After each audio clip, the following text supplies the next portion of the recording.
Hello, and welcome to another episode of Recovery for the Narcissist podcast. I am your host, Dr. Eric Perry. If you haven't yet subscribed, make sure you do so you never miss an episode. For those of you who are regular listeners, you already know that this podcast is specifically intended to help you break the negative patterns of narcissistic behavior and tendencies, so you can live a healthier, happier, and more fulfilled life. In today's episode, I would like to discuss the topic of object constancy and splitting, and how these two concepts relate to narcissism.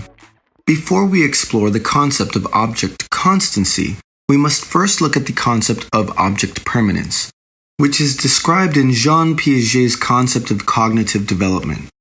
Object permanence is a child's understanding that an object continues to exist even when the object cannot be seen or heard.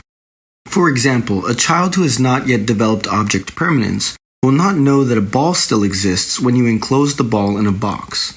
If the ball is out of sight, it no longer exists. This stage lasts from birth until about the age of 2. This particular stage is called the sensory motor stage. Another example of a child who has not yet developed object permanence can be seen in the game of peekaboo, the game where a parent or person will hide or unhide their face from the child. The child will be surprised and likely excited to see a face after the face has been hidden. This is because the face didn't exist while it was hidden, and then existed again once it was seen. After the age of 2, a child typically develops object permanence and will quickly lose interest during a game of peekaboo, or will know that a ball exists in a box even though the ball is out of sight. The theory of self-constancy, also called self-consistency and self-object constancy, was first developed by Prescott Leckey in the 1920s. The concept of self-constancy focuses on the regulation of ideas and thoughts. It also helps a person organize behaviors in order to maintain consistency. Why is this important? It is important because if you believe that you exhibit narcissistic tendencies and behaviors, it is possible that your experience with object constancy differs from some of, or even many of the people you know, especially if these individuals do not exhibit narcissistic tendencies. Notice, I said object constancy, not object permanence. Object constancy essentially is similar to object permanence, except for the fact that it also includes people, whereas object permanence only includes objects. Here is an example. If your wife goes for a run and you are at home, of course you know that she still exists. But it is possible that your ability to maintain a positive and loving bond with a person who is out of sight may differ from those without narcissistic tendencies. Let me say that again. It is possible that your ability to maintain a positive and loving bond with a person who is out of sight may differ from those without narcissistic tendencies.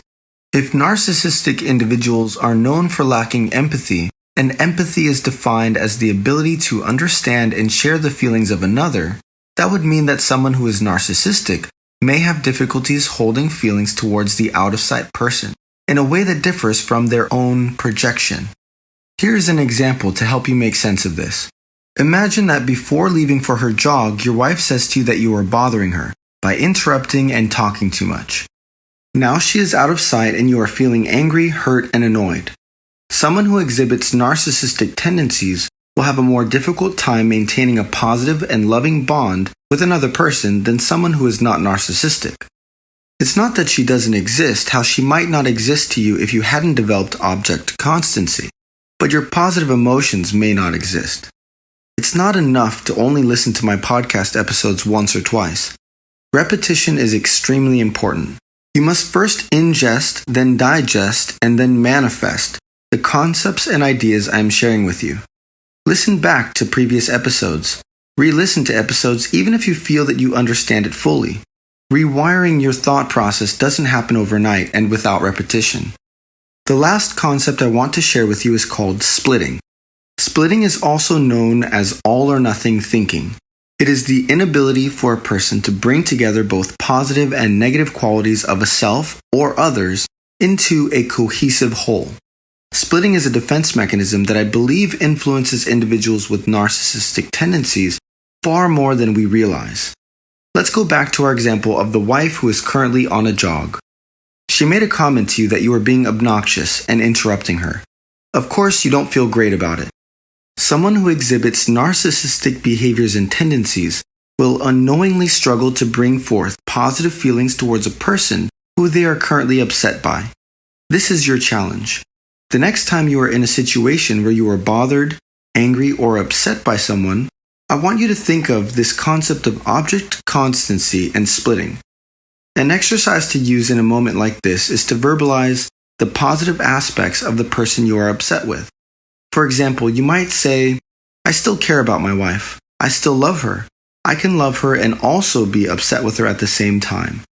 More importantly, I want you to think about these ideas. Consciousness sometimes can be causal. You may find that you are making adjustments simply because you are exposing yourself to new growth-promoting ideas. But remember, listen and re-listen to these episodes. Ingest, digest, manifest. Thank you so much for joining me for another episode of Recovery for the Narcissist. I am your host, Dr. Eric Perry. Until next time, see you soon.